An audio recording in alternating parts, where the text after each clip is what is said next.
Willow Creek was a quiet town. People smiled.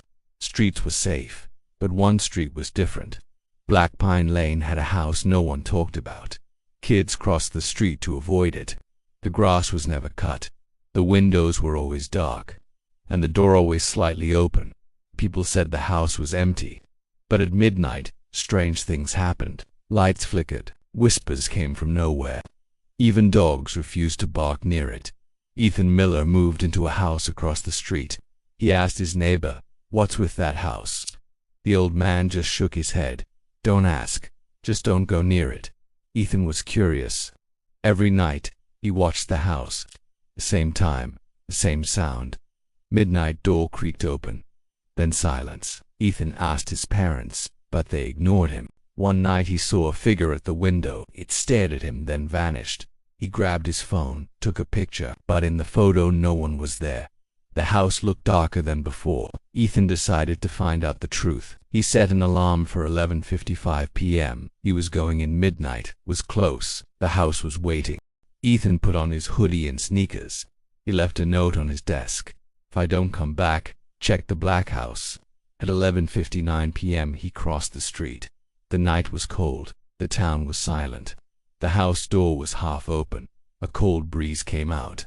His phone lost signal. No bars, no Wi-Fi. He stepped inside. The door creaked and slammed shut behind him. He turned fast. The knob wouldn't move. Locked. The room was dark, dusty, and smelled old. The floor made cracking sounds. He called out, "Hello." No answer. He used his flashlight. The walls had scratches deep and long. He saw a mirror. His reflection didn't move. It blinked before he did. He turned the light off, then back on. The mirror was empty. No reflection. The sound came from upstairs. Heavy footsteps. Slow, loud, closer. He ran to the staircase and looked up. A shadow moved fast across the landing. He whispered, "This was a bad idea." The hallway behind him went dark. The temperature dropped. He could see his breath. Something was in the house, something awake. Ethan walked slowly through the hallway. His flashlight flickered. The walls were wet, like someone poured water on them. A door at the end was open just a little. He pushed it with one finger. It creaked loud. Inside was a small room with no furniture, just walls and whispers. He couldn't see anyone, but he heard voices. "He's here. Don't let him out. Midnight is ours." Ethan backed up. "Who's talking?" He shouted. Silence. Then the door slammed shut behind him. He ran to it and pulled hard.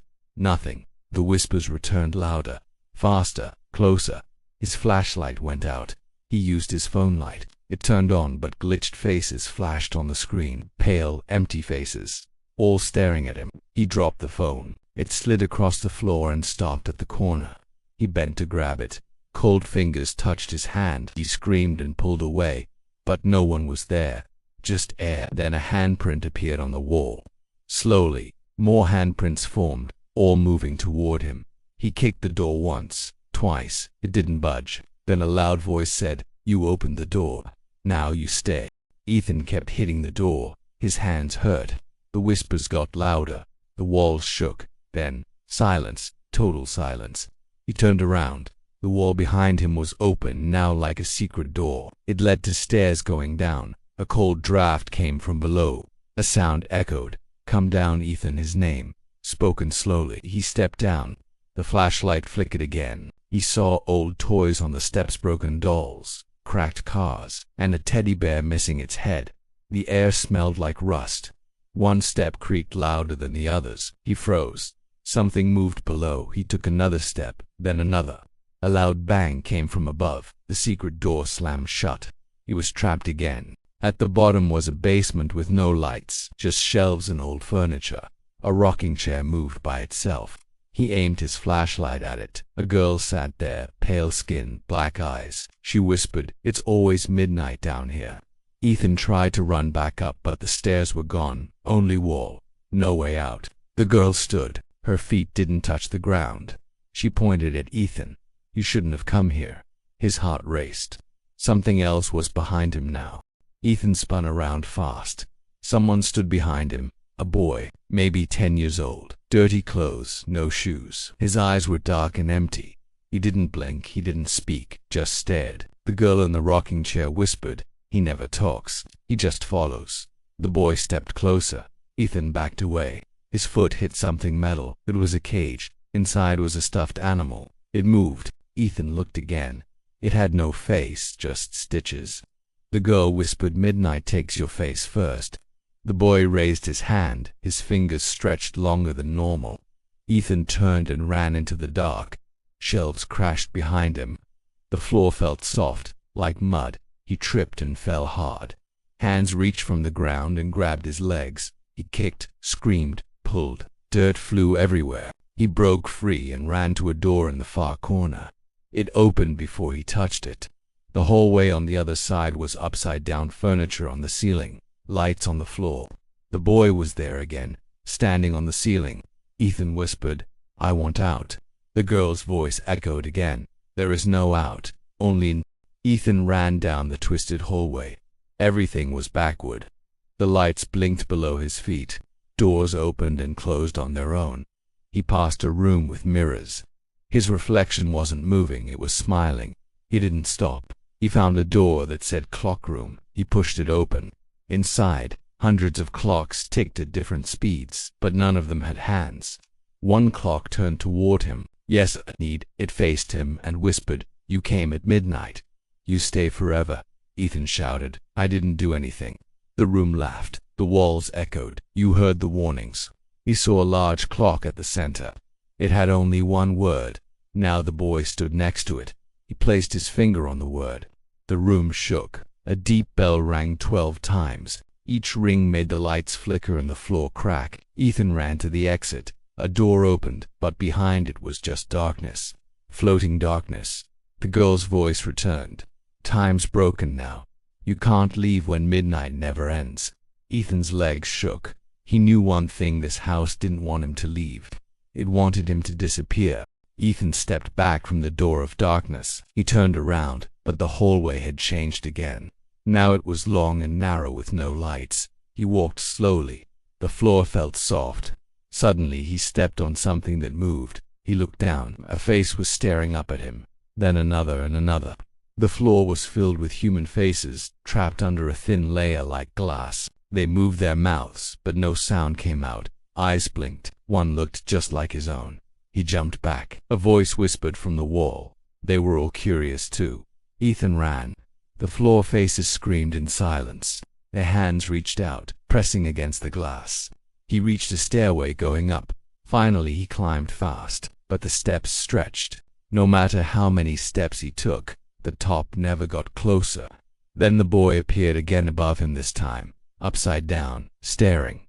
"You're part of the house now," he said in a cold voice. Ethan stopped. He was sweating, breathing hard. "I just want to go home," he yelled. The boy smiled. "You are home."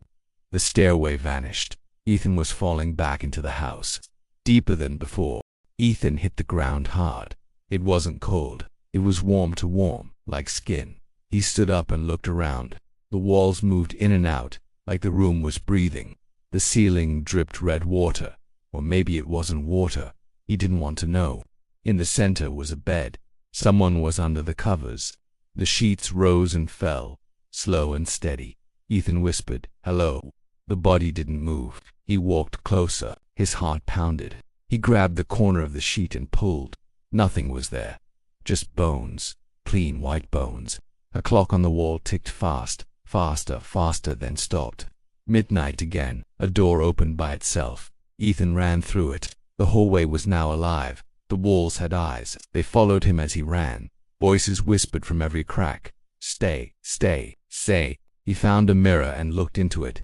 But his reflection wasn't him. It was the girl from the rocking chair.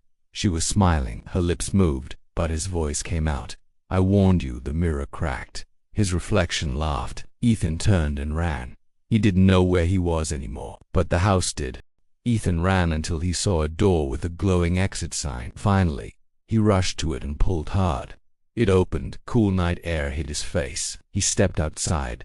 Streetlights, trees, his house across the street. He ran toward it. Everything looked normal.